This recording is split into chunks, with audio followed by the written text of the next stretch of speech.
Hello friends, welcome to our channel. 24 June के discussion में आपका बहुत बहुत स्वागत है। कल का डिस्कशन लेट अपलोड हुआ था, लेकिन अपलोड कर दिया गया था, तो जिनको नहीं मालूम है वो प्लीज़ कल के डिस्कशन को ज़रूर फॉलो कर लें, बिकॉज कल बहुत इंपॉर्टेंट आर्टिकल आया हुआ था। आज का डिस्कशन भी बहुत खास होने वाला है। कुछ इंपॉर्टेंट फैक्ट्स और बैकग्राउंड्स के साथ हम आर्टिकल को डिस्कस करेंगे। यहाँ पर आपको ऑब्जेक्टिव क्वेश्चन भी दिए जा रहे हैं और साथ में आंसर राइटिंग के लिए भी क्वेश्चंस दिए जा रहे हैं। तो जो लोग न्यूज़पेपर को नेग्लेक्ट कर रहे हैं, इग्नोर कर रहे हैं, वो प्लीज़ ऐसा ना करें, बिकॉज आप किसी का भी इंटरव्यू देख लीजिए, जो सेलेक्टेड लोग हैं या कोई भी है, वो आपको यही बोलते हैं कि न्यूज़पेपर का कोई भी सब्स्टिट्यूट नहीं होता। So please follow the newspaper regularly and आप उसका प्रॉपर एक नोट्स तैयार कर सकते हैं। आइए आगे बढ़ते हैं, और आगे बढ़ने से पहले एक रिक्वेस्ट है आप लोगों से कि जिन्होंने अभी तक सब्सक्राइब नहीं किया है, क्योंकि ये चैनल नया है जिसको हमने लॉन्च किया है आफ्टर स्टेप अप आईएएस, तो प्लीज़ आप उसको सब्सक्राइब करें। और अगर आपको पसंद आता है वीडियो तो लाइक करना बिल्कुल मत भूलिए फ्रेंड्स। शेयर कीजिए, तभी इसके व्यूज़ लगातार बढ़ेंगे और हमें आपसे काफ़ी ज़्यादा सपोर्ट की उम्मीद है। आइए स्टार्ट करते हैं आज एक कोटेशन से, और कोटेशन है आज का, literacy is a bridge from misery to hope. Kofi Annan साहब का ये जो कोटेशन है, आप इसको कहाँ पर यूज़ कर सकते हैं? बहुत सारी जगह पर यूज़ कर सकते हैं। जब हम अवेकनिंग की बात करते हैं, जब हम एम्पावरमेंट की बात करते हैं, जब हम एजुकेशन की बात करते हैं, और ऐसे राइटिंग से लेकर के, एज यू नो, ऐसे राइटिंग आपका एक सिंगल पेपर होता है जिसमें 250 मार्क्स होते हैं, तो इसको आपको इग्नोर बिल्कुल नहीं करना है। आंसर राइटिंग में अगर आप बात करें तो जीएस पेपर 4 जो एथिक्स का है, वहाँ पर भी ऐसे कोटेशंस आपके काम आ जाते हैं। तो याद रखिए, बहुत ही सिंपल सिंपल और फेमस कोटेशंस को हम लोग यहाँ पर रखते हैं डिस्कशन के माध्यम से, ताकि आपको उसको याद करने में मुश्किलें ना आए। तो आज के डिस्कशन में क्या कुछ होने वाला है, कोटेशन आपको मिल चुका है, कुछ एक्स्ट्रा फैक्ट्स एंड पॉइंट्स हम जानेंगे बैकग्राउंडर के तौर पे, जो आर्टिकल को समझने में भी मदद करेगा और प्रिलिमिनरी के पॉइंट ऑफ व्यू से काफ़ी इंपॉर्टेंट होगा। मेंस में आप उसको as a fact and data use कर सकते हैं। तो वो जो बैकग्राउंडर हम डिस्कस करते हैं वो आपके लिए कितना रेलिवेंट है, मतलब आर्टिकल तो आपको मिल ही रहा है यहाँ पे, लेकिन साथ साथ में एक्स्ट्रा फैक्ट्स भी मिल रहे हैं जो तीन तीन एंगल से आपकी मदद करने वाले हैं। आज आर्टिकल में 3 आर्टिकल होगा, इंडिया, चाइना और रेड लाइन, जो एक बड़ा सा आर्टिकल आया हुआ है आइडियाज़ के पेज पर, एंड द न्यू, यहाँ पे न्यू है, न्यू पब्लिक स्फेयर। ये डिजिटल टेक्नोलॉजी की बात कर रहे हैं कि आज जो इन्फॉर्मेशन हम कम्युनिकेट करते हैं पब्लिक डोमेन में, उसमें टेक्नोलॉजी का कितना ज़्यादा इस्तेमाल हो चुका है। और तीसरा वाला बहुत इंपॉर्टेंट डिस्कशन होने वाला है, एक्सप्लेन्ड पेज पर H1B वीज़ा को लेकर के हाल ही में जो खबर आई है, उसका क्या इम्पैक्ट होगा इंडियन कंपनी के ऊपर और इंडियंस के ऊपर, ये जानना बहुत ज़रूरी है। क्योंकि आपको मालूम है कोविड-19 पेंडेमिक के बाद जो सिनारियो है, हर एक एंगल से, हर एक सेक्टर में बदलाव हमें देखने को मिल रहा है। एक तरफ चाइना और दूसरी तरफ अब अमेरिका, यूएस का जो ये नया अनाउंसमेंट है, ये किस तरीके से इकोनॉमी पर प्रभाव डाल सकता है, ये जानना बहुत ज़रूरी होगा। आंसर राइटिंग के लिए क्वेश्चंस दिए गए हैं आज वीडियो में ही। कल का क्वेश्चन जो था वो कमेंट बॉक्स में आपको मिला होगा, तो जिनको भी जो आंसर राइटिंग करते हैं, यूज टू हैं, वो प्लीज़ उसको ज़रूर क्वेश्चन को वहाँ से ले सकते हैं। ऑब्जेक्टिव क्वेश्चंस भी डेली की तरह आज होगा, तो हम इसको सॉल्व करते हुए चलेंगे, राइट। और क्या कुछ पॉइंट्स हैं आज के इस डिस्कशन में, H1B, H2B, H4JL वीज़ा, इतनी सारी कैटेगरीज हैं वीज़ा के, डू यू नो, और ये सब क्या है, किसमें क्या क्या प्रावधान है, किस चीज़ के लिए वीज़ा दिया जाता है, एग्रीकल्चर एंड फूड में कौन सा वीज़ा लगता है, ये सब बहुत ज़रूरी है जानना फ्रेंड्स, बिकॉज प्रिलिमिनरी में आपसे ऑब्जेक्टिव बेसिस पर ये सवाल पूछे जाएंगे। उसके बाद एक डिक्लेरेशन है जिसका जिक्र आर्टिकल में ही होगा। इनफॉर्मल समिट्स हुए हैं भारत चाइना के बीच में, और अब तक 2 इनफॉर्मल समिट्स हो चुके हैं। कहाँ कहाँ पर हैं, क्या रेलेवेंस है, BRI CPEC को कई बार डिस्कस कर चुके हैं, बट आज एक बार फिर देखेंगे। एंड नॉन इमिग्रेंट वर्कर की बात होगी आर्टिकल में, ठीक है। सो पहला आर्टिकल होगा India China and the red line, Nalin Suri का ये आर्टिकल है। दूसरा आर्टिकल है भूपेंद्र यादव जी का, द न्यू पब्लिक स्फेयर। और तीसरा एक्सप्लेन पेज का, how H1B pause will hit Indians, ठीक है। तो इसको हम देखने वाले हैं, और शुरुआत में क्वेश्चन से ही आगे बढ़ते हैं। जब एक बार आपको फॉर्मेट मिल जाएगा, क्या क्वेश्चन पूछा जा रहा है, तो आपकी फ्रेमिंग अच्छी हो पाएगी।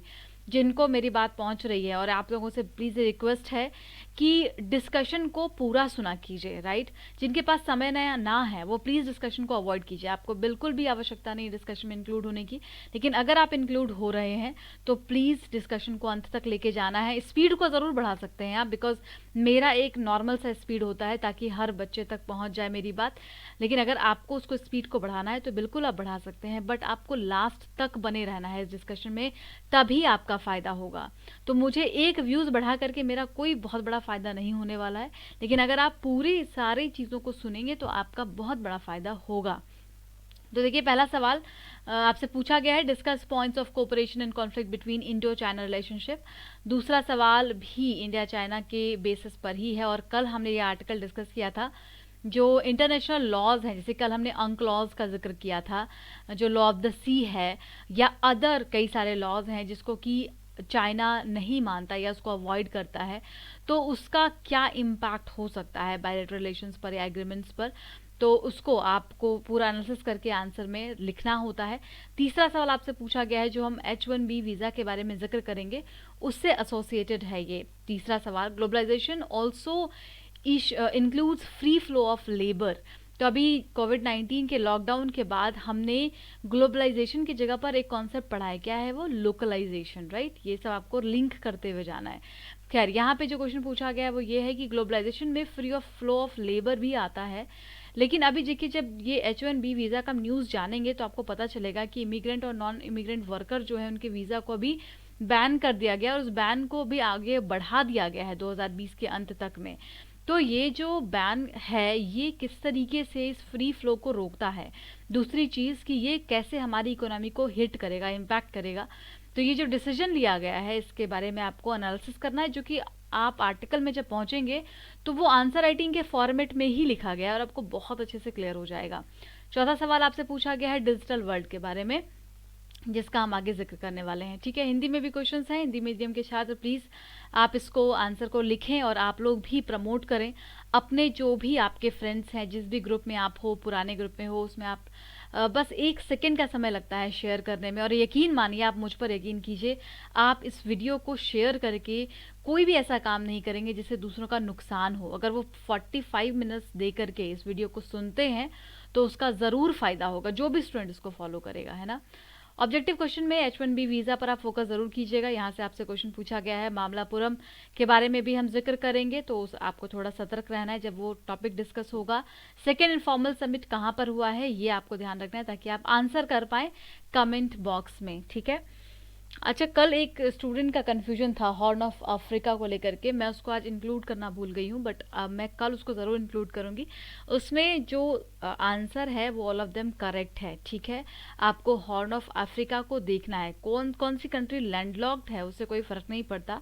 अब ये जो हॉर्न इस तरीके से है तो हॉर्न में आने वाले जो देश हैं वो सभी इसका हिस्सा हो जाएंगे, ठीक है। तो इस बात को ध्यान रखना है, हालांकि कल मैं उसको फिर से एक बार डिस्कस ज़रूर करूँगी। ये जानकारी कोचिंग से जुड़ी हुई है। कुछ फीचर्स एंड प्रोग्राम्स के बारे में जान लीजिए, जो नए छात्र हैं उनको बता दें कि यहाँ पर एक बहुत ही अच्छा कोर्स चलता है, पर्सनल गाइडेंस का कोर्स। फ्रेंड्स, बहुत सारे लोगों को दिक्कत आती है तैयारी में, वो खुद से तैयारी नहीं कर पाते, या कई बार वो तैयारी कर रहे होते हैं तो कॉन्फिडेंट नहीं फील करते। तो आपके लिए है कि आप अगर इस प्रोग्राम में इंक्लूड होना चाहते हैं, जहाँ पर आपको कोचेस मिलते हैं, मेंटर्स मिलते हैं, ग्रुप बनाए जाते हैं, आपका डिस्कशन होता है, आपकी हेल्प होती है, तो आप इसमें शामिल हो सकते हैं। जानकारी के लिए 8750069419 पर आप कांटेक्ट कर सकते हैं। चलिए, बातें बहुत सारी हो गई, इंट्रोडक्शन हो गया बहुत सारी चीज़ों का, अब डिस्कशन की शुरुआत करते हैं। पहला आर्टिकल GS पेपर 2 से आ जाएगा, IR बायलैटरल रिलेशंस दोनों देशों के बीच का, इसको हम जिक्र करने जा रहे हैं। पहले बैकग्राउंडर देखते हैं। आज बैकग्राउंडर में जानेंगे सेकेंड इनफॉर्मल समिट के बारे में। इंडिया चाइना के बीच में जो दूसरा इनफॉर्मल समिट हुआ था वो कहाँ पर हुआ था? जाहिर तौर पर भारत में हुआ था, और ज़्यादा पहले पुरानी बात नहीं है, ये अक्टूबर 2019 में ही ये सेकेंड इनफॉर्मल समिट हुआ था। मामलापुरम समिट भी इसको कहते हैं, चेन्नई में, और ऐसा लग रहा था इस समिट के बाद, क्योंकि इससे पहले वुहान समिट 2018 में हुआ था, जो कि पहला इनफॉर्मल समिट था भारत चाइना के बीच में। तो ये लग रहा था कि इंडिया और चाइना के रिलेशन में काफ़ी सुधार आएगा, काफ़ी बदलाव आएगा इस इनफॉर्मल समिट के बाद। लेकिन आज स्थिति आपके सामने है, तो हम आर्टिकल में यही चीज़ें डिस्कस करेंगे कि अब तक कई सारे समिट्स हुए, कई सारे एग्रीमेंट्स हुए, बायलैटरल एग्रीमेंट्स हुए, मीटिंग्स हुई, लेकिन अंत में हम वहीं जा कर के पहुंच जाते हैं। जैसे यहाँ पे वुहान स्पिरिट का भी जिक्र किया गया, informal meet at Wuhan resulted in working Wuhan spirit. Wuhan spirit क्या है? It is line with the 5 principles of peace coexistence, जो पंचशील समझौता था, आपको याद होगा, जिसमें कि 5 प्रिंसिपल्स का जिक्र किया था। हमने इस पर डिटेल में डिस्कस भी किया है 1950 में। उसी की तर्ज पर वुहान स्पिरिट को रखा गया था, और दोनों देशों के बीच का जो रिलेशन उसको कैसे स्ट्रांग बनाना है, इकोनॉमिक ग्लोबलाइजेशन को कैसे मजबूत करना है, ये पूरा टारगेट था वहाँ पर। और उसके बाद फिर दूसरा समिट कहाँ? मामलापुरम में हुआ है। मामलापुरम के बारे में कुछ बेसिक फैक्ट्स आपको याद रखना है, हिस्टोरिकल फैक्ट्स खास करके, कि कौन सी डायनेस्टी में ये था, वहाँ पर कौन कौन से कल्चरल चीज़ें हैं, यूनेस्को के अंतर्गत ये आता है कि नहीं आता है। तो ये जो फैक्ट्स हैं ये काफ़ी इंपॉर्टेंट हो जाएंगे एग्जाम पॉइंट ऑफ व्यू से। सो इंडिया सॉफ्ट पावर के सिंबल के तौर पर मामलापुरम को इंडिया ने चूज़ किया था, और यहीं पर ये पूरा समिट कंडक्ट किया गया था। महाबलीपुरम भी कहा जाता है, सब पगोड़ा भी या 7 पगोड़ा भी कहा जाता है, बिकॉज वहाँ पर एक मोनोलिथिक स्टोन 7 स्टोन्स की बनी हुई 7 टेम्पल्स हैं, जिसमें कि पांडव और द्रौपदी, इन सभी के टेम्पल्स बने हुए हैं। ठीक है, ये चेन्नई में है और बहुत इंपॉर्टेंट है, आपको याद रखना है। कोरोमंडल कोस्ट पे पड़ता है। ये सारे बेसिक फैक्ट्स हैं जो आपको मालूम होने चाहिए मामलापुरम से जुड़े हुए। पल्लव डायनेस्टी के अंतर्गत ये आता था। यहाँ पे बहुत सारे डेवलपमेंट उस दौरान में हुए हैं। ठीक है, तो खैर अब आर्टिकल पर चलते हैं। मेन आर्टिकल, न्यूज़पेपर शुरुआत करते हैं यहाँ से। तो सब कुछ मालूम है क्या स्थिति चल रही है। चाइना इंडिया के बारे में हम कई दिन कई चीज़ों को डिस्कस कर चुके हैं, लेकिन हर एक दिन हम नया एंगल डिस्कस करते हैं, इस बात को याद रखिएगा। तो अभी जो सिचुएशन अराइज हो गई है उसके पीछे कहाँ कहाँ पर कमी रही और आगे के क्या डेवलपमेंट्स और होने चाहिए, कैसे बायलैटरल रिलेशंस को अच्छा किया जा सकता है, इसी का जिक्र राइटर आर्टिकल में कर रहे हैं। ठीक है, so China recent military action in Ladakh.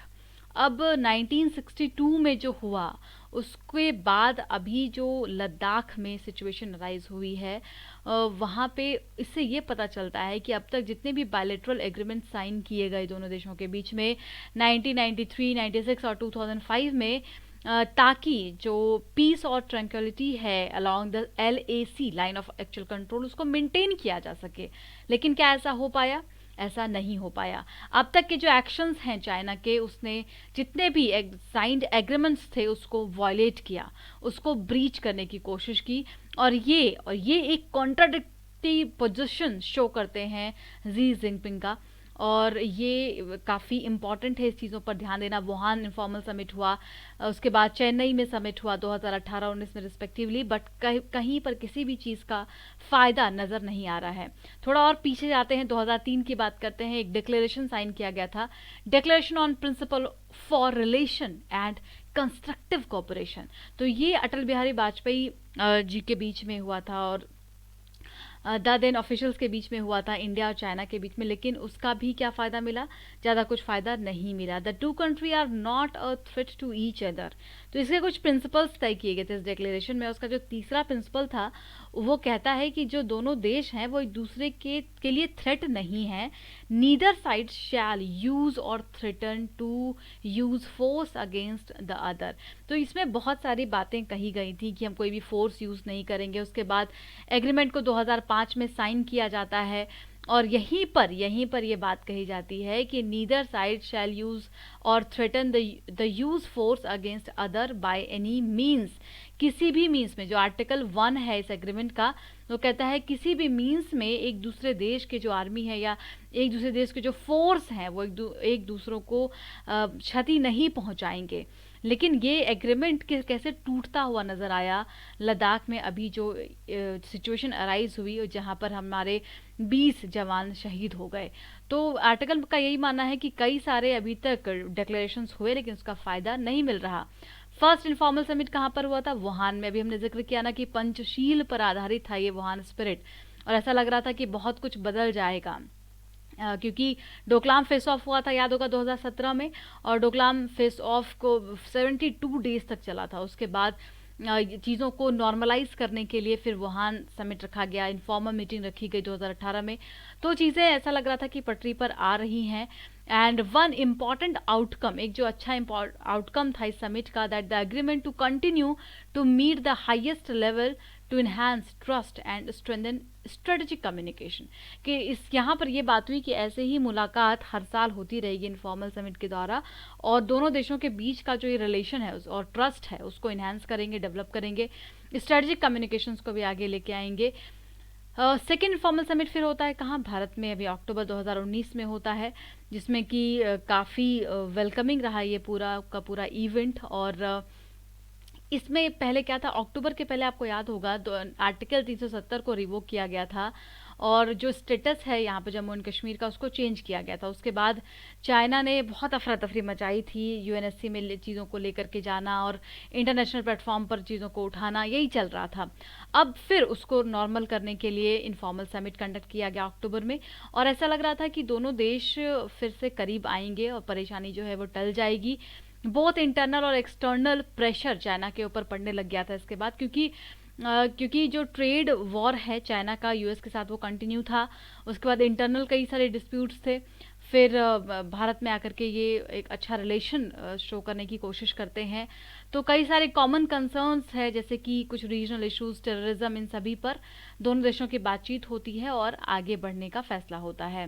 लेकिन हर बार ये देखा गया है कि चाइना एक चीज़ कहता है कि भारत उनको बीआरआई और सीपीसी के मुद्दे पर सपोर्ट नहीं करता, भारत उनको हेल्प नहीं करता। क्यों नहीं करता, क्या आपको ये मालूम है ये बात? तो आपको मालूम होना चाहिए, जो चाइना पाकिस्तान इकोनॉमिक कॉरिडोर है ये भारत के सॉवरन हिस्से से होकर के जाता है, ठीक है। इस वजह से भारत इसकी खिलाफत करता है कि ये जो सीपीसी बना रहा है चाइना पाकिस्तान के साथ मिलकर के, ये बहुत ही गलत है और ये हमारी सॉवरेनिटी पर सीधे सीधे सवाल उठाता है। फाइन। तो ये इस वजह से बीआरआई और सीपीसी को भारत सपोर्ट नहीं करता। उसके बाद कुछ जो इकोनॉमिस्ट हैं वो स्ट्रिंग ऑफ पर्ल थ्योरी का भी जिक्र करते हैं कि कैसे चाइना इंडिया को घेरने की कोशिश कर रहा है, अलग अलग पोर्ट डेवलपमेंट करके, म्यांमार, बांग्लादेश, श्रीलंका, मालदीव, इन सभी जगह पर पोर्ट में जब वो डेवलपमेंट कर रहा है तो यहाँ पर इंडिया है, और इस तरीके से इंडिया को घेरने की कोशिश कर रहा है कौन? चाइना। तो ये जो स्ट्रेटजी चाइना की तरफ से है, कल अगर आपने आर्टिकल सुना होगा तो हमने सी राजा मोहन साहब के आर्टिकल में डिस्कस किया था कि चाइना की जो पॉलिसी है वो किस तरीके से बदल रही है और लगातार बदली है, चाहे वो वेस्ट के साथ उनका सपोर्ट उनसे लेना हो, वहाँ से मिलिट्री डेवलपमेंट के लिए असिस्टेंस प्रोवाइड करना हो, या फिर वहाँ से इकोनॉमिक रिलेशन को बढ़ाना हो वेस्टर्न कंट्री से। तो लगातार उन्होंने अपने आप को इमर्ज किया है, चेंज किया है और इम्प्रूव किया है। तो चाइना की जो पॉलिसी उसको समझना बहुत ज़रूरी है आज इंडिया के लिए। और लेकिन यहाँ पे शिकायत ये है चाइना की अपनी तरफ से कि इंडिया को उनके प्रोजेक्ट्स को सपोर्ट करना चाहिए, और दोनों देशों के जो रिश्ते हैं वो तब ज़्यादा सुधर पाएंगे। अब कई सारे सवाल उठते हैं इस पर कि at Chennai the Chinese undoubtedly draw some red lines, which of these does China feel India has crossed. अब चाइना को ये लगता है कि इंडिया ने एक जो रेड लाइन चाइना ने ड्रॉ किया था उसको पार किया है। तो क्या ऐसा है? China is the issue in JNK। अब देखिए बहुत इंटरेस्टिंग यहाँ पे ये जिक्र करते हैं कि हर किसी को लगता है कि JNK, जम्मू एंड कश्मीर का जो मुद्दा है वहाँ पर पाकिस्तान बहुत बड़ा इशू है, ठीक है। लेकिन आर्टिकल का मानना है कि ऐसा बिल्कुल भी नहीं है। वहाँ पर जो सबसे बड़ा थ्रेट है वो चाइना है, और किसकी कवर में है, किसकी आड़ में है? वो पाकिस्तान की आड़ में है। वो सबसे ज़्यादा चाइना JNK के इशू को उठाने की कोशिश करता है, और वहाँ पे जितनी भी प्रॉब्लम क्रिएट होती हैं इसके पीछे जो एक बहुत बड़ा हाथ है वो चाइना का हाथ है। वो यहाँ पे दिखा रहे हैं that no longer feasible as democratic India becomes economically and otherwise stronger.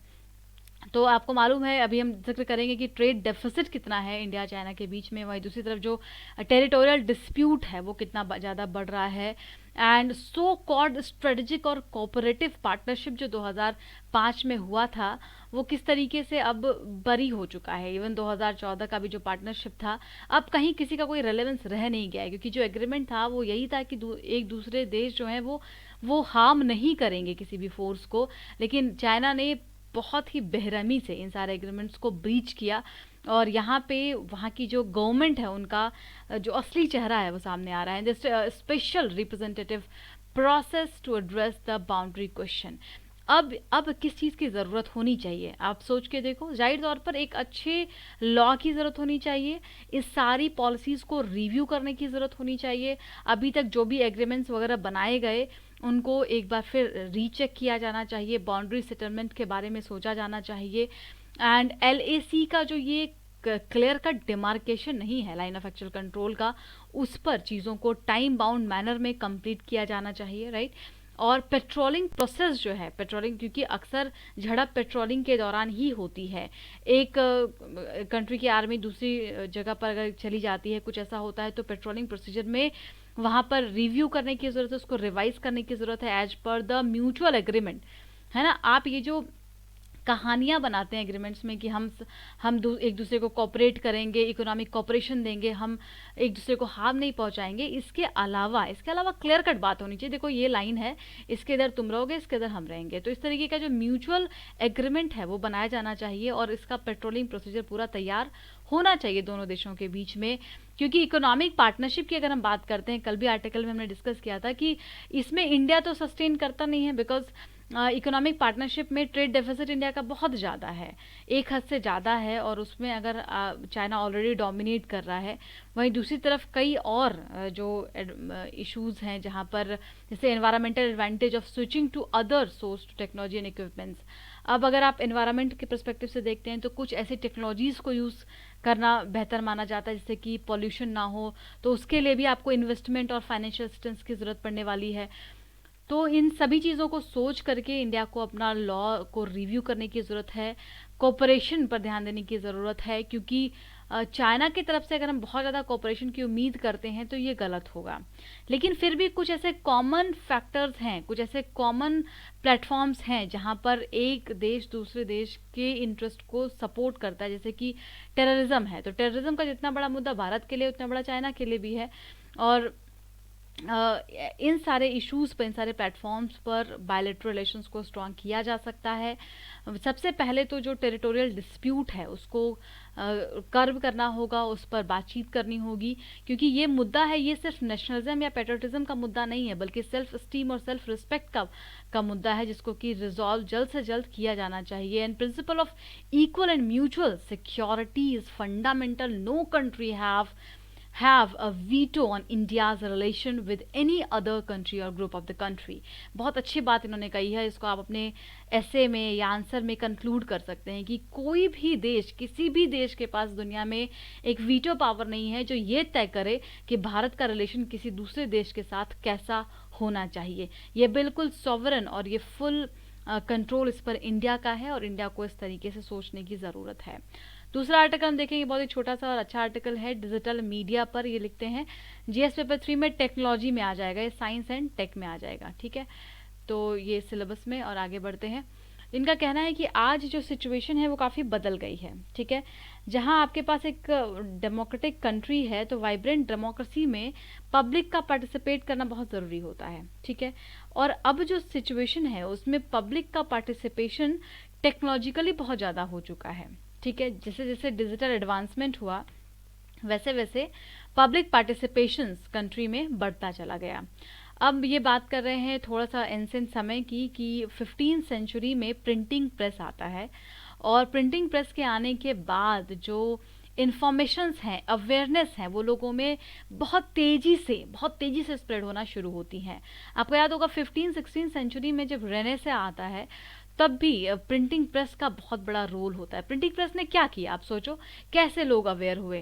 Printing press के माध्यम से न्यूज़पेपर, पत्रिकाएं, किताबें, ये सारी चीज़ें छपने लग गई, और जब ये छपने लग गई तो फिर बुक में आपको ऑथेंटिक फैक्ट्स को लिखना पड़ता है, और जब वो सारे फैक्ट्स पब्लिक डोमेन में गए, चर्चा में आए, डिस्कशंस में आए, तो लोगों के अंदर एक पुनर्जागरण होता है, लोगों के अंदर एक सेल्फ रिलायंस होता है, और वो चीज़ उस पूरी की पूरी कम्युनिटी को, सोसाइटी को, सिविलाइजेशन को अपग्रेड करती है। तो समझ में आ गया ना, public participation and democracy and the role of the printing press जो एंसेंट समय में रहा।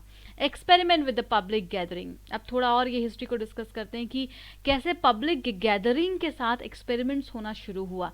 मतलब कि जब डेमोक्रेसी आनी शुरू हुई तो पब्लिक गैदरिंग का कैसे रोल बढ़ता चला गया। 1892 के इवेंट का जिक्र करते हैं जब वहाँ पर ब्रिटेन के प्राइम मिनिस्टर इलेक्ट हुए थे। तो पब्लिक गैदरिंग का कितना बड़ा रोल रहा था। पब्लिक गैदरिंग के माध्यम से ही उन्होंने अपने पॉलिटिकल आइडियाज़ को कम्युनिकेट किया था, लोगों तक पहुंचाया था। इसका एक एग्जाम्पल अमेरिका में भी देखने को मिला, सेम एक्सपेरिमेंट वहाँ पे किया गया। आपको याद होगा इंडिया के फ्रीडम स्ट्रगल में कितना बड़ा रोल था न्यूज़पेपर्स का, मैगजीन्स का। चलिए आप लोग बताइएगा कमेंट बॉक्स में, संवाद कौमुदी किसके द्वारा निकाला जाता था, उसके फाउंडर कौन थे। संवाद कौमुदी का आपको जिक्र करना है कहाँ पर, कमेंट बॉक्स में। तो इससे भी पता चल जाएगा कितने लोग सुन रहे हैं एक्टिव होकर के और कितने लोग पैसिव हैं। आगे जिक्र करते हैं कि न्यूज़पेपर और मैगजीन्स का बहुत बड़ा रोल रहा है हमेशा से मासेस को आइडियाज़ कन्वे करने में, उन तक बातों को पहुंचाने में, खास करके पॉलिटिकल आइडियाज़ को उन तक लेके जाने में। नाउ अचीवमेंट्स ऑफ मीडिया, तो तब क्या होता था, न्यूज़पेपर, पत्रिकाएं, इन सभी का इस्तेमाल होता था। एक लोग दूसरी लोग तक जाकर के पब्लिक गैदरिंग होती थी और बताते थे। धीरे धीरे चीज़ें एडवांस होने लग गई। आपको रेडियो मिल गया, रेडियो से आप यहीं प्रसारित करते, जैसे अभी मैं आपको बोल रही हूँ और आप अपने अपने घरों में बैठे हैं, बहुत दूर दूर पर हैं, तो वहाँ तक आपको मेरी बात पहुँच जा रही है। तो ये जो कन्वे का एक तरीका है वो लगातार एडवांस होता चला गया। आप रेडियो इमर्ज हुआ, रेडियो उसके बाद कई सारे और प्लेटफॉर्म्स इमर्ज हुए, और अब धीरे धीरे ये जो सोशल अवेयरनेस है ये सोशल मीडिया के माध्यम से भी लोगों तक पहुंच रहा है। टीवी ने तो बहुत ही गजब कर दिया था। इनका कहना है कि टीवी एक ऐसा प्लेटफॉर्म था जो बहुत बड़ा चेंज और ट्रांसफॉर्मेशन लेकर के आया लोगों के मन में और सोसाइटी में। इसका प्रेजेंस जो था वो बहुत ही ज़्यादा एडवांस था, क्योंकि टेलीविज़न पर आप एग्जैक्टली इवेंट्स को देख पाते हैं, तो आप चीज़ों को सुन रहे हैं और उसको देख रहे हैं, तो उसमें बहुत ज़्यादा फ़र्क आता है और पिक्चराइजेशन जो कैपेसिटी है वो काफ़ी बढ़ जाती है। तो ये एक अच्छा रोल रहा सोशल मीडिया का। इसके बाद कई सारे प्रोग्राम्स लाए गए जिसने बच्चों के मन में अवेयरनेस को बढ़ाया, पॉलिटिकल स्किल्स को स्प्रेड किया, उसको आगे बढ़ाया। कई सारे आपको याद होंगे जो सीरियल्स वगैरह पहले आते थे, उन्होंने जो बच्चे हैं उनके मन में एक अलग से जागृति पैदा की। तो ये एक अच्छा रोल रहा, अभी तक का अच्छा अचीवमेंट रहा। और अब ये जो डिजिटल मोड ऑफ कम्युनिकेशन है वो काफ़ी इफेक्टिव रोल प्ले कर रहा है। ट्विटर, फेसबुक, व्हाट्सएप, ये सारी चीज़ें अब मेन स्ट्रीम ऑफ कम्युनिकेशंस में आ चुकी हैं। अब आपको अगर अपने मैसेज को स्प्रेड करना है तो आपको जाके भीड़ इकट्ठा करने की ज़रूरत नहीं है, बल्कि आपको एक प्लेटफॉर्म तैयार करना है और लोगों को बता देना है, या व्हाट्सएप पर आपको ग्रुप बनाना है, उस ग्रुप में आपको इन्फॉर्मेशन को स्प्रेड कर देना है। तो और इसके बाद जब कोरोना वायरस पेंडेमिक आया तो देखिए इसमें कैसे जो डिजिटल मोड है कम्युनिकेशन का उसने कितना बड़ा रोल प्ले किया, ये क्वेश्चन आपसे पूछा जाएगा और आज आंसर राइटिंग में भी क्वेश्चन दिया गया है। तो इस एंगल से आपको सोचना है, क्योंकि हमें लोगों को बताना था। क्या आपको लगता है कि इसमें क्या था, सोशल डिस्टेंसिंग को हमें मेंटेन करना था। तो अगर हम लोगों के पास जा जा के बताते कि भाई वायरस है, आप प्लीज़ अपने घरों में रहिए, तो इस तरीके से भी वायरस फैल सकता था। तो हमने प्रॉपर तरीके से पब्लिक कम्युनिकेशन जो प्लेटफॉर्म्स है डिजिटल मोड का उसको इस्तेमाल किया और बड़े बड़े मास तक पहुंचे। हालांकि एक बात को और ध्यान दीजिएगा, किसी दौरान इसका गलत इस्तेमाल भी हुआ। व्हाट्सएप पर कई ऐसे मैसेजेस को स्प्रेड कर दिया गया जिसने कि जो क्राउड था उसको प्रवोक कर दिया था। जैसे कि आनंद विहार में बहुत सारे लोग इकट्ठा हो गए थे। मुंबई में इस इवेंट को 2 से 3 बार देखा गया जब व्हाट्सएप पर एक मैसेज को स्प्रेड करने की वजह से भीड़ इकट्ठा हो गई थी। तो आपको दोनों एंगल से सोचना है कि कैसे जो डिजिटल मोड ऑफ कम्युनिकेशन है वो आज हमारे लाइफ को आसान बनाता है, डेमोक्रेसी को स्प्रेड करता है, लोगों को पावर्स देता है, वहीं दूसरी तरफ ये प्रॉब्लम भी कई बार क्रिएट करता है। तो इस एंगल से आपको आंसर राइटिंग करनी है। कंक्लूजन में कहा गया है इंडिया एंटर्स ए टेक्नोलॉजी ड्रिवन वर्ल्ड। तो इंडिया आज एंटर कर चुका है टेक्नोलॉजी ड्रिवन वर्ल्ड में, जहां पर हम एक नेचुरल मोड ऑफ कम्युनिकेशन का इस्तेमाल कर रहे हैं, लोगों तक पहुंच रहे हैं। और इस तरीके से जो पोस्टर्स, प्लेटफॉर्म और पैम्पलेट्स वगैरह यूज़ किए जाते थे, आज उसकी जगह कई अदर डिजिटल प्लेटफॉर्म्स ने ले ली है, जैसे कि ट्विटर, फेसबुक और व्हाट्सएप वगैरह ने। The country is without a doubt entering a new phase of political public communication. अब आते हैं how H1B pause will hit India. बहुत इंपॉर्टेंट ये डिस्कशन है एक्सप्लेन पेज पर, इसको आपको जानना है। ये थोड़ा इसको कट कर देंगे, सिलेबस यहाँ पर ये 3 में आ जाएगा, ठीक है। इकोनॉमी में आप इसको एसोसिएट करेंगे इस पूरे इशू को, पेपर 3 में, ठीक है। और उसके बाद पेपर 2 में भी आ जाएगा आईआर में। आईआर में कैसे आ जाएगा, जो पॉलिसीज़ बदलते हैं किसी भी देश के वो कैसे इम्पैक्ट करते हैं इंडिया को, तो वहाँ 2 में भी आ जाएगा, 2 एंड 3 बोथ, ठीक है। आइए मेन आर्टिकल पर चले, क्योंकि बैकग्राउंडर जो है वो इसका एक्सप्लेन्ड में ही दिया हुआ है, तो हम यहीं से इसको डिस्कस करते हुए चलेंगे। जो हाल की न्यूज़ है वो जान लीजिए। न्यूज़ ये है कि 60 दिन के बैन को एक्सटेंड करके जो इमिग्रेंट और नॉन इमिग्रेंट वर्कर होते हैं, इस वीज़ा को एक्सटेंड करके एंड 2020 तक ले जाया गया है। कहाँ पर, यूएस में। यूएस के एडमिनिस्ट्रेशन ने ये क्लियर कर दिया है। और इसमें कौन कौन से कवर होते हैं वीज़ा, H1B, H2B और अदर जो सर्टन कैटेगरीज हैं, H4J एंड L वीज़ाज, ये सारे जो हैं वो सस्पेंड कर दिए गए हैं 31 दिसंबर 2020 तक। It is not a good news for Indians, it is a bad news for Indians, क्योंकि वहाँ पर तो ये कहा जा रहा है, जो प्रेजेंट गवर्नमेंट है यूएस की, वो कह रही है कि हम अपने डोमेस्टिक वर्कर को प्रोटेक्ट कर रहे हैं बिकॉज ऑफ द पेंडेमिक। जो जॉब का नुकसान हुआ है या इकोनॉमी पर इसका प्रभाव पड़ा है, हम उसको मैनेज कर रहे हैं और इसलिए हमने ये स्टेप उठाया, ये कदम उठाया है। What are H1B and H2BL and other work visas? ये जानना बहुत ज़रूरी है आपके लिए, ठीक है, मेंस प्रीलिम्स दोनों के लिए। सबसे पहले आपको याद रखना है कि ये जो टर्म्स हैं या ये जो वीज़ाज़ हैं, ये यूएस एडमिनिस्ट्रेशन के द्वारा प्रोवाइड किए जाते हैं। और ऐसा नहीं कि ये सिर्फ इंडियंस को प्रोवाइड किए जाते हैं, इसका सबसे ज़्यादा फ़ायदा इंडियंस उठाते हैं, वो एक अलग बात है। होता क्या है इसमें, H1B वीज़ा जो है ये बहुत ही पॉपुलर वीज़ा है, जो कि इंडियन आईटी कंपनीज को काफ़ी ज़्यादा फ़ायदा पहुंचाता है। यूएस गवर्नमेंट इसको इशू करती है, कैप लगाती है 85,000 H1B वीज़ा को वो हर साल इशू करती है, ठीक है। इसमें 65,000 H1B वीज़ाज जो होते हैं वो हाईली स्किल्ड फॉरेन वर्कर्स के लिए होते हैं, ध्यान दीजिएगा, हाईली स्किल्ड फॉरेन वर्कर्स के लिए होते हैं। उसके अलावा जो 20,000 वीज़ा होता है that allotted to highly skilled foreign workers who have a higher education or master's degree from an American university. मतलब कि आप हैं तो फॉरेन वर्कर, लेकिन आपने मास्टर्स डिग्री अमेरिकन यूनिवर्सिटीज़ में से किसी यूनिवर्सिटी से लिया है, गेन किया है, तो आपको वहाँ पे फिर काम करने को दिया जाएगा और H1B वीज़ा आपको प्रोवाइड किया जाएगा, ठीक है। काफ़ी हेल्पफुल होता है ये, बहुत किसी भी देश के लिए काफ़ी, वहाँ के जो लोग हैं अगर उनके पास लेबर है तो उनको काफ़ी सपोर्ट मिलता है इससे।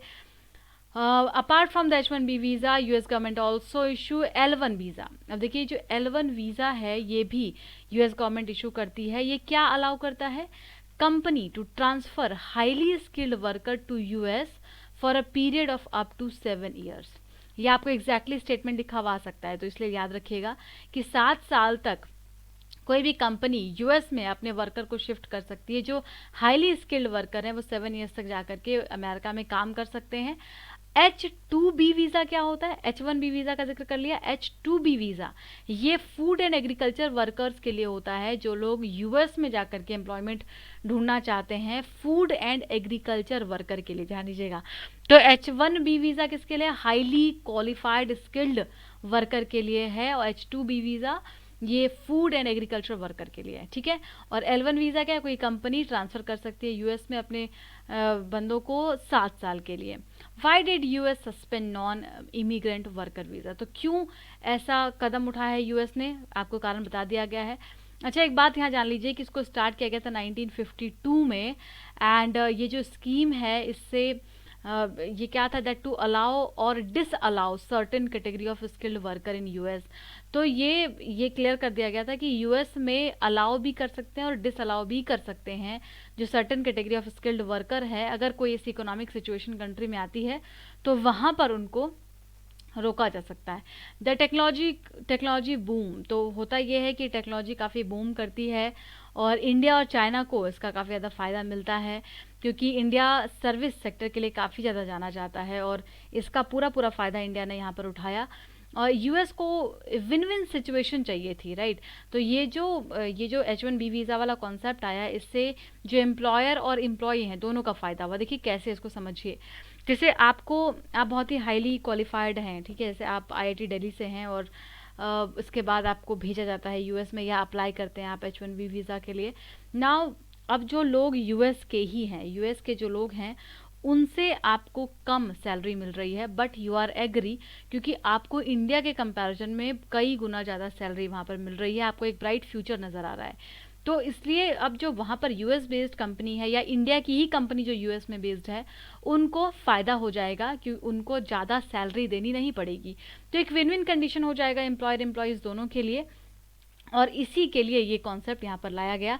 लेकिन अब 2017 से खास करके, जब से इवन ये डोनाल्ड ट्रंप की सरकार आई है, तब से वो एक ही बात रटते हैं, और ख़ास करके जब उनका इलेक्शन का समय आता है तब वो ज़रूर इस बात पर बहुत ज़्यादा अग्री हो जाते हैं कि ये जो बाहर से लोग आते हैं ये अमेरिकन की जॉब ले जाते हैं और उनको काफ़ी नुकसान हो जाता है, इकोनॉमी को हैम्पर होना पड़ता है। और अब तो खैर कोरोना वायरस है, तो उसकी वजह से उनको काफ़ी अच्छा बहाना मिल चुका है कि वो इस वायरस की वजह से जो इकोनॉमिक लॉस हुआ है उसको वो बचाना चाहते हैं, और इसलिए उन्होंने ऐसा कदम उठाया है। Who all does it impact, कौन इससे इम्पैक्ट होगा? जाहिर तौर पर बहुत सारे इंडियंस जिनका वीज़ा लगा हुआ था, जो जाना चाहते थे, नॉन इमिग्रेंट वर्कर्स जो वहाँ पर जाकर के काम करना चाहते हैं, उन सभी का नुकसान होगा। फूड सेक्टर्स, एग्रीकल्चर वर्कर्स का इसमें नुकसान होगा, क्योंकि सारे जो जितने भी कैटेगरी के वीज़ाज हैं सबको बैन कर दिया गया, एक्सटेंड कर दिया गया है बैन को अंत तक, तो इसलिए काफ़ी ज़्यादा नुकसान इसमें होने वाला है। इंडियन आईटी कंपनीज जो हैं जैसे कि विप्रो वगैरह, वो भी इससे इम्पैक्ट होने वाली हैं। तो क्यों इम्पैक्ट होने वाली हैं? क्लियर है, क्योंकि अब उनको सैलरी ज़्यादा देनी पड़ेगी। And US citizenship and immigration service USCIS had receive 2.5 lakh H1B visa worker. तो 2020 या 2021 मार्च, ये जो हम लोग अभी अगर डाटा देखेंगे कितने लोगों ने अप्लाई किया है, तो बहुत सारे लोग हैं। अभी तक 2.5 लाख लोग हैं जिन्होंने अप्लाई किया था वहाँ पर जाने का, और अब इसको पूरा बैन कर दिया गया है, तो इसका नुकसान बहुत ज़्यादा होने वाला है। The new norm will now favour highly skilled worker who are paid the highest wages by their respective company. तो अब क्या होगा, जो हाईली स्किल्ड वर्कर है उनको हाईएस्ट वेजेस देना पड़ेगा, और इससे जो कंपनी है, जो आईटी कंपनीज हैं, उनका नुकसान होगा। कंक्लूजन में कहा जा रहा है that significant impact on margins and worker wages of Indian IT companies, thousand of low cost employ to work on client site in the US. तो डिपेंडेंसी काफ़ी बढ़ जाएगी इससे। इंडियन आईटी कंपनीज जो हैं वो अब उनको वहाँ के लोगों को हायर करना पड़ेगा, लोकल स्टाफ को वो नहीं रख सकते। Other worker visa by hiring as much 50% of staff locally, तो उनको वहीं लोकल स्टाफ को रखना पड़ेगा रादर देन इंडियन या जो अदर नॉन इमिग्रेंट वर्कर हैं। तो जब लोकल स्टाफ काम करेंगे तो उनको हाई सैलरी देनी पड़ेगी, और इससे जो इंडियन आईटी कंपनी है उनका बहुत नुकसान होने वाला है। विप्रो वगैरह का इसमें काफ़ी ज़्यादा नुकसान होगा। ये एक डायग्राम भी एक्सप्लेन पेज पर दिया गया था, वो भी आप देख सकते हैं। तो आंसर राइटिंग के लिए आप क्वेश्चन देखिएगा, आपको अच्छे समझ में आएगा। इसका आंसर लिखना है आपको, और इन क्वेश्चंस का आंसर कमेंट बॉक्स में आपको ज़रूर करना है, ठीक है। तो आज के लिए इतना ही। Thank you so much. कल फिर मिलते हैं। कैसा लगा डिस्कशन ज़रूर बताया करें, शेयर किया कीजिए फ्रेंड्स। एक रिक्वेस्ट है आप लोगों से, 10, 20, 25 जितने भी लोगों को शेयर करना है प्लीज़ कीजिए, क्योंकि तभी हम आगे तक जा पाएंगे। लोगों को बताइए कि अगर आपको लगता है, मैं I am not forcing you, अगर आपको लगता है कि डिस्कशन अच्छा होता है तो आप बताएं, और अगर आपको लगता है कुछ बदलाव करने की ज़रूरत है तो आप मुझे वो भी कमेंट बॉक्स में बता सकते हैं। तो आज के लिए इतना ही। Thank you so much. Keep starting.